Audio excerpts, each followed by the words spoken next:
সকল উপদেষ্টার পাসপোর্ট ক্ষমতা ছাড়ার আগে জব্দ করতে হবে। একটা শীর্ষ পদে নিয়োগের জন্য ৮০ কোটি টাকা দাম উঠেছে। বলা হয়েছে এই নিয়োগ সম্পন্ন হলে একটি বিশেষ স্থানে যাবে ৪০ কোটি, বাকি ৪০ কোটি পাবে তৃতীয় পক্ষ। আর যাকে নিয়োগ দেওয়া হবে তার কিছুই করতে হবে না, শুধু বাণিজ্যের কারসাজিতে সায় দিয়ে যাবেন বিনা দ্বিধায়। প্রশাসনিক ক্যাডারের ওই শীর্ষ কর্মকর্তা শেষ পর্যন্ত এই প্রস্তাবে রাজি হননি আখেরের কথা ভেবে। তাহলে এই যে দুর্নীতি, এর সঙ্গে কি ওনার বাসভবনও জড়িত? এই রিপোর্টে কিন্তু সেই ইঙ্গিতটাই দেওয়া হয়েছে। এই সরকারকে এই মচৌর লেখা এই রিপোর্টকে অস্বীকার করবেন, প্রতিবাদ করবেন, অত সহজ হবে না। মচৌ বলতে আমি যদি মতিউর রহমান চৌধুরীকে বুঝিয়ে থাকি, এবং যদি উনি সেটা হয়ে থাকেন, উনি এত কাঁচা কাজ করার লোক না রে ভাই।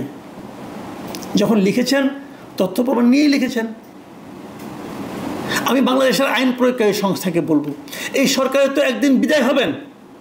বিদায় হওয়ার আগে এবং পরে যারা দায়িত্ব পেয়েছিলেন সরকার চালানোর, কি উপদেষ্টা, কি সাহায্যকারী, কি বিশেষ সহকারী, এদের সবাইকে দেশ ত্যাগের উপর নিষেধাজ্ঞা দেওয়া উচিত। এবং নিষেধাজ্ঞা দিয়ে তাদের সবার কর্মকাণ্ড বিচার করার পর তাদেরকে ছাড়া উচিত। যারা বিচারে নির্দোষ প্রমাণিত হবেন তারা উড়াল দিবেন, কারণ এদের প্রায় সবাই 80% লোক, এদের সবারই দ্বৈত নাগরিকত্ব, সবারই বিদেশে যে থাকার সুবিধা আছে। কাজে সবাইকে আটকাতে হবে আগে। আটকে আমরা যত সন্দেহ করছি তাদের সবার চুলচেরা বিশ্লেষণ করতে হবে, তারপরে ওনার বাইরে যেতে পারবেন। এর আগে সব পাসপোর্ট সিজ করা উচিত আমি মনে করি।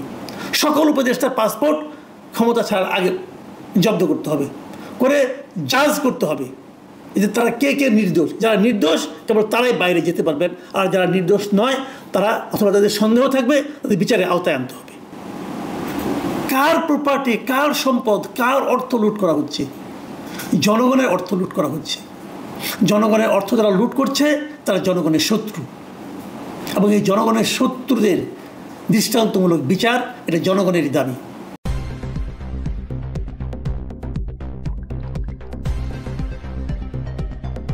News Vision Digital Multimedia.